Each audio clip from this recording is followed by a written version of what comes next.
Era uma viagem que prometia ser tranquila. Eu, minha esposa Marina e nosso filho Caio, de 8 anos, saímos cedo da cidade grande em direção ao interior, onde visitaríamos parentes distantes. A ideia era aproveitar o tempo juntos e nos desconectar da correria. O plano parecia perfeito, até que a placa de desvio na estrada principal mudou completamente nosso trajeto. Vai ser só um caminho diferente, nada demais, eu disse, tentando tranquilizar Marina, que já mostrava sinais de inquietação. A estrada de terra pela qual entramos parecia interminável, ladeada por matas densas e um silêncio que só era quebrado pelo barulho do motor e pelos pneus triturando o cascalho. Com o passar das horas, nosso otimismo começou a se dissipar. O sol já dava lugar a um céu alaranjado, e não havia sinal de outra alma viva ou qualquer indício de civilização. O GPS, como sempre nesses lugares, havia perdido o sinal, e a bateria do celular estava acabando. Acho que devemos voltar, sugeriu Marina, enquanto Caio dormia no banco de trás. Mas a estrada era estreita, e fazer o retorno seria arriscado. Segui em frente, na esperança de encontrar uma saída. Foi então que avistamos uma casa ao longe, uma construção antiga, com paredes de madeira desgastadas e um telhado de zinco parcialmente enferrujado. Uma luz amarelada piscava na varanda, indicando que havia alguém lá. Parei o carro em frente à propriedade e desci, tentando ignorar o arrepio que percorreu minha espinha. "Com licença!" gritei, enquanto caminhava em direção à porta. Marina ficou no carro, observando com cautela. Um homem idoso apareceu, magro, de olhos fundos e um sorriso que não chegava a ser acolhedor. Ele usava roupas simples, mas limpas, e segurava uma lamparina que balançava levemente com o vento. "Boa noite, moço. Perdido?" perguntou ele, a voz rouca. Expliquei nossa situação e pedi informações sobre o caminho de volta à estrada principal. O homem coçou o queixo e olhou para o céu, como se calculasse algo. "Estrada principal? Ah, tá longe. Melhor vocês passarem a noite aqui. Amanhã de manhã, com a luz do dia, fica mais fácil de achar o caminho." A ideia de passar a noite ali não me agradava, mas a noite já caía e continuar dirigindo naquela estrada parecia perigoso. Marina não gostou da decisão, mas concordou quando percebeu que não tínhamos muitas opções. O homem, que se apresentou como seu Anselmo, nos levou até um pequeno quarto nos fundos da casa. Era simples, com 2 camas de madeira, um armário antigo e uma janela coberta por uma cortina de tecido grosso. "A janta está quase pronta. Venham para a mesa daqui a pouco", disse ele, antes de nos deixar sozinhos. Marina olhou ao redor, desconfiada. "Algo nesse lugar não me parece certo", sussurrou. Eu também sentia o mesmo, mas tentei tranquilizá-la. Caio, ainda sonolento, apenas murmurou algo sobre estar com fome. Decidimos descer para a cozinha. A mesa estava posta com comida simples: arroz, feijão, carne assada e um pão caseiro. Além de seu Anselmo, havia uma mulher de meia idade, que ele apresentou como Dona Lourdes. Ela parecia ainda mais reservada, mal trocando palavras conosco. Um jovem, que devia ser neto do casal, sentou-se à mesa conosco. Ele nos observava com um olhar fixo, quase intrusivo. Enquanto comíamos, eles faziam perguntas sobre nossa viagem, mas evitavam falar sobre si mesmos. A conversa era sempre desviada quando tentávamos saber mais sobre a região ou sobre eles. Aos poucos, percebi que havia algo de profundamente desconfortável naquela casa. Os olhares trocados entre eles, os sorrisos forçados e, acima de tudo, aquele silêncio que parecia dominar o ambiente. Naquela noite, quando finalmente nos recolhemos ao quarto, travei a porta e empurrei o armário contra ela. Marina me olhou com aprovação e Caio já estava deitado, segurando o ursinho de pelúcia que sempre levava consigo. "Vamos sair daqui assim que o sol nascer", murmurei. Por volta da meia-noite, acordei com um barulho estranho. Parecia um rangido, como o de uma porta se abrindo devagar. Marina também acordou, me segurando pelo braço. "Você ouviu isso?" sussurrou ela. Assenti e me levantei devagar, tentando não fazer barulho. Pela fresta da cortina, vi uma luz se movendo no quintal. Era seu Anselmo, com a lamparina na mão, caminhando em direção ao celeiro. O que ele estaria fazendo ali a essa hora? A curiosidade me venceu. Pedi para Marina ficar com Caio e abri a janela com cuidado. Pulei para fora, pisando suavemente no chão de terra. Segui o idoso à distância, tomando cuidado para não ser notado. Ao me aproximar do celeiro, ouvi vozes. Não era apenas seu Anselmo. Havia mais pessoas lá dentro. Espiei por uma fresta na madeira e vi algo que me gelou o sangue. Uma mesa cercada por figuras encapuzadas. E sobre ela, objetos que pareciam instrumentos de tortura. Meu instinto foi correr de volta para o quarto, mas ao me virar, dei de cara com o neto do casal. Ele estava parado ali, me olhando com aquele mesmo olhar perturbador. Antes que eu pudesse reagir, ele me agarrou pelo braço. "Onde pensa que vai?" perguntou, a voz baixa, mas ameaçadora. Puxei meu braço com força e corri de volta para a casa sem olhar para trás. Entrei pela janela e tranquei-a rapidamente. Marina, assustada, perguntou o que havia acontecido, mas eu só consegui dizer: "Precisamos sair daqui, agora." Ela me ajudou a acordar Caio, que parecia confuso, mas não fez perguntas. Pegamos nossas coisas rapidamente, tentando não fazer barulho. Enquanto destrancava a porta, ouvi passos pesados na escada. Olhei para Marina, o pânico estampado em seu rosto. "Rápido!" sussurrei. Conseguimos sair da casa e correr em direção ao carro. O vento frio da noite parecia cortar nossa pele, e o silêncio era perturbador, como se a própria natureza tivesse parado para observar o que estava prestes a acontecer. Quando finalmente entramos no carro, liguei o motor, mas ele não deu partida. "Não agora, pelo amor de Deus", murmurei, girando a chave novamente. Dessa vez, o motor roncou, e aceleramos pela estrada de terra, deixando a casa para trás. Pelos retrovisores, vi a luz da lamparina de seu Anselmo e outras figuras saindo da casa, mas não diminuí a velocidade. Enquanto nos afastávamos, ouvi gritos distantes, mas não consegui distinguir palavras. Marina chorava baixinho, abraçando Caio, que finalmente adormecera de exaustão. Meu coração batia descontroladamente, mas tudo o que importava era nos afastarmos o mais rápido possível daquele lugar. Encontramos a estrada principal ao amanhecer, exaustos e abalados. Paramos em um pequeno posto de gasolina para recuperar o fôlego. O frentista nos olhou com curiosidade enquanto continhamos as lágrimas. "Vocês parecem que viram um fantasma", disse ele, tentando puxar conversa. Marina e eu nos entreolhamos, mas não dissemos nada. Aquela experiência ficaria conosco para sempre, mas era algo que não queríamos revisitar. Não sabíamos o que realmente acontecia naquela casa ou quem eram aquelas pessoas. Mas uma coisa era certa: nunca mais voltaríamos para aquela região.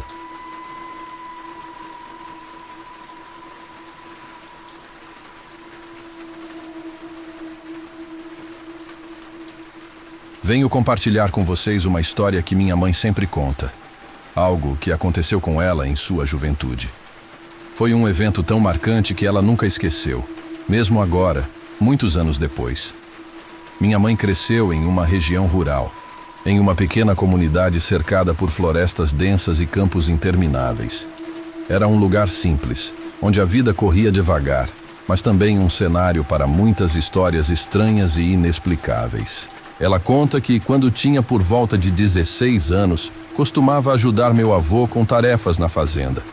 Um dia, no final da tarde, meu avô pediu que ela fosse até um pequeno celeiro que ficava na extremidade do terreno para buscar algumas ferramentas. Esse celeiro, conhecido na região como a Velha Cabana, tinha fama de ser um lugar assombrado. Muitos diziam ouvir sons estranhos vindo dali à noite, como passos, vozes sussurradas e até mesmo risadas abafadas. Minha mãe, no entanto, nunca acreditou nessas histórias. Ela pegou sua lanterna, era uma daquelas antigas de querosene, e começou a caminhar até o celeiro. O sol já estava se pondo, e a luz alaranjada dava um ar ainda mais misterioso ao local. Enquanto caminhava pelo campo, sentiu um leve arrepio, mas atribuiu isso ao vento fresco que começava a soprar. Ao se aproximar do celeiro, notou que tudo estava quieto demais. Os grilos, que costumavam fazer barulho incessante, estavam em silêncio, e nem mesmo o vento parecia mexer as árvores. Ao abrir a porta do celeiro, sentiu um cheiro forte de madeira velha e ferrugem. A luz fraca da lanterna iluminava o interior escuro e empoeirado, revelando ferramentas espalhadas, fardos de palha e uma grande escada encostada na parede. Quando ela encontrou o que precisava, um martelo e alguns pregos, ouviu um som estranho vindo do andar superior do celeiro. Era como se algo estivesse arrastando madeira pelo chão. Minha mãe congelou. Pensou em chamar por meu avô, mas sabia que ele não a ouviria de tão longe. Então, reuniu coragem e decidiu subir a escada para verificar. Cada degrau rangia sob seus pés, e o coração dela parecia bater mais alto do que os sons ao redor. Quando chegou ao topo, iluminou o espaço com a lanterna e viu algo que jamais esqueceu. Uma figura encurvada, com longos cabelos negros que cobriam o rosto, sentada ao lado de um velho baú. O som de arrastar madeira parou imediatamente, e a figura virou lentamente a cabeça em direção a ela. Minha mãe ficou paralisada. Ela descreve os olhos daquela figura como sendo vazios, mas ao mesmo tempo parecendo observar tudo.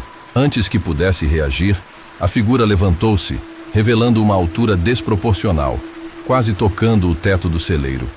Em um movimento rápido, a figura apontou para o baú e depois desapareceu, como se tivesse se desfeito no ar. Desesperada, minha mãe desceu a escada correndo, quase tropeçando, e saiu do celeiro sem olhar para trás. Quando chegou em casa, contou tudo ao meu avô, que, estranhamente, não pareceu surpreso. Ele apenas disse: "Você viu o que muitos já viram. Não volte lá sozinha." Minha mãe nunca entendeu o que exatamente meu avô quis dizer, mas a partir daquele dia, evitou o celeiro a todo custo. Alguns anos depois, quando minha mãe já havia saído de casa, o celeiro foi destruído por um incêndio misterioso. Até hoje, ela se pergunta o que havia naquele baú e por que a figura parecia querer que ela o abrisse. Essa experiência marcou profundamente a vida dela e continua sendo um mistério que intriga nossa família. E assim termina este relato. Nós que crescemos ouvindo essa história, aprendemos a respeitar o inexplicável e a não subestimar os segredos que o interior guarda.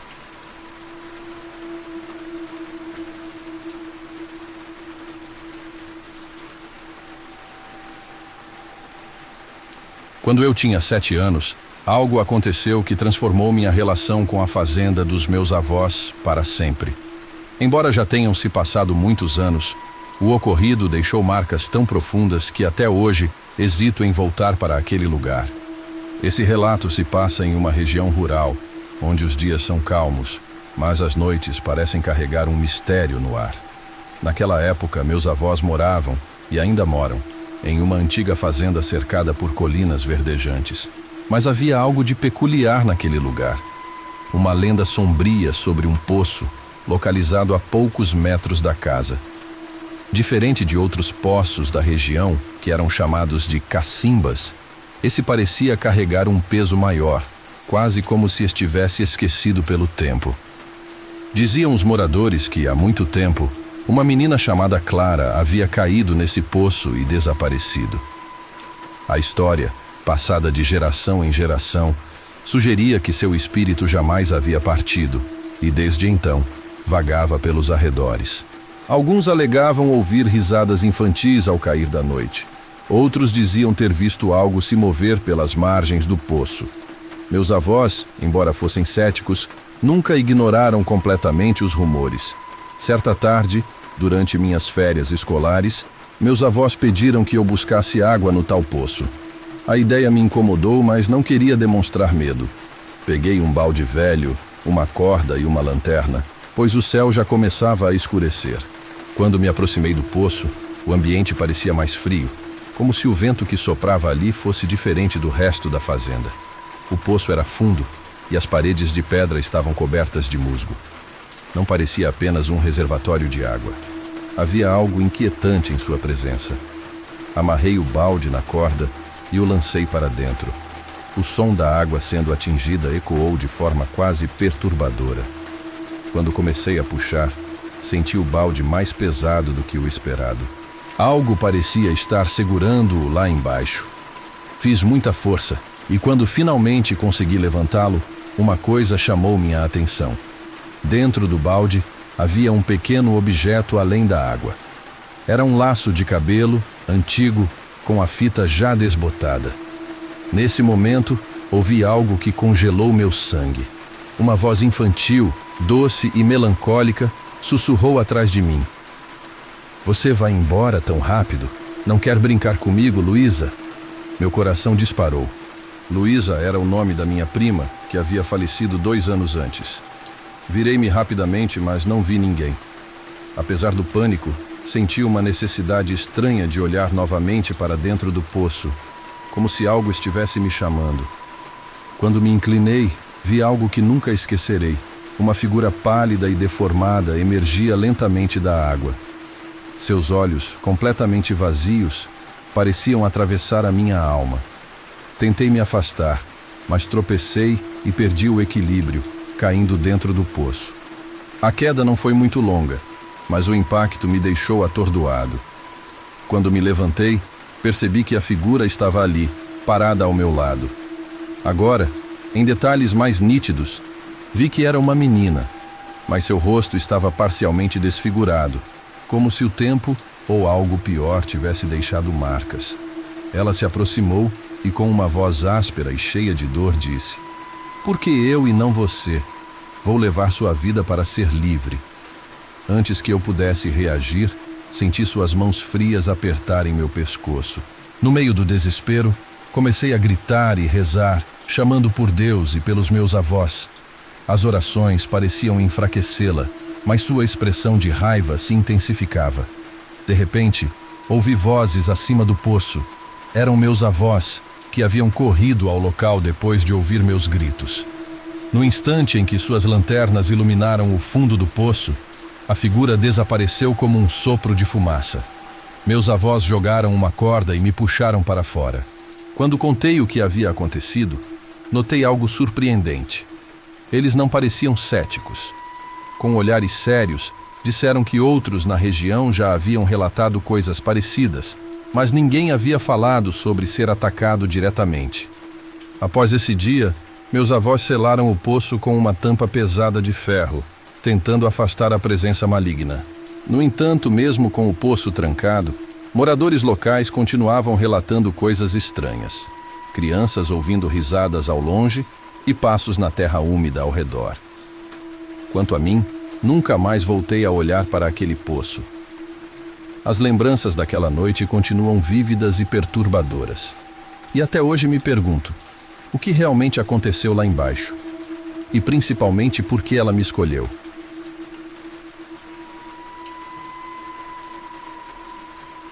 Meu nome é Gabriel, e hoje, aos 30 anos, lembro com clareza de uma experiência que mudou para sempre a forma como vejo a fazenda onde cresci. Este relato aconteceu quando eu tinha 12 anos e morava com minha família em uma propriedade chamada Estância do Sol, no interior de Minas Gerais. A fazenda era enorme, repleta de campos verdes, bosques e construções antigas que contavam histórias de um passado distante. Entre essas construções, havia um celeiro velho, desativado há muitos anos.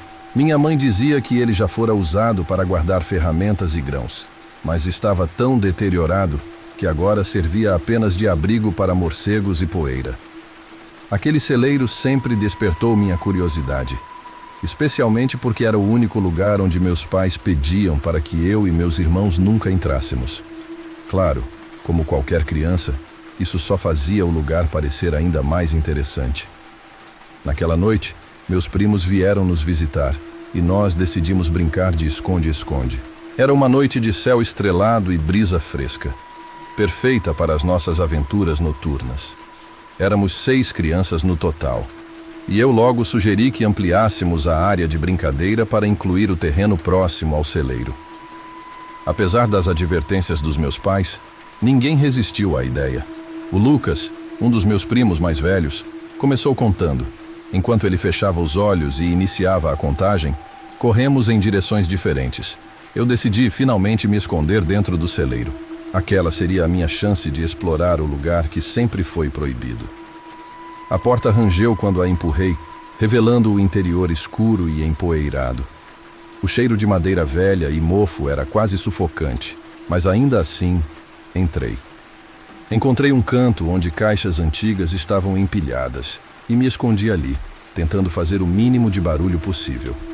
Enquanto esperava, pude ouvir os passos e risadas abafadas do lado de fora. Porém, em determinado momento, o ambiente dentro do celeiro ficou tão silencioso que comecei a ouvir algo estranho. Era como o som de passos leves no chão de madeira, bem próximo de onde eu estava. No início, pensei que fosse algum dos meus primos, mas logo percebi que ninguém poderia ter entrado sem que eu visse. Comecei a ficar nervoso, mas permaneci imóvel. Foi então que ouvi uma voz infantil, suave, mas claramente audível. "Você quer brincar comigo?" Meu coração disparou. Olhei ao redor, tentando encontrar a origem daquela voz, mas não vi nada além da escuridão. Mesmo assim, algo me dizia que eu não estava sozinho. A voz soou novamente, desta vez mais próxima. "Está com medo de mim?" Aterrorizado, saí do meu esconderijo e corri em direção à porta, mas ela estava trancada. Eu tinha certeza de que a havia deixado aberta. Comecei a puxar a maçaneta com força, mas nada aconteceu. Foi nesse momento que o barulho de passos recomeçou, agora mais intensos, como se alguém estivesse correndo ao meu redor. Minha respiração ficou ofegante e, em meio ao pânico, me virei e vi algo que jamais vou esquecer. Havia um menino, talvez da minha idade, parado no centro do celeiro. Ele usava roupas antigas, que pareciam saídas de um filme de época, e seu rosto estava parcialmente escondido pela sombra de um chapéu.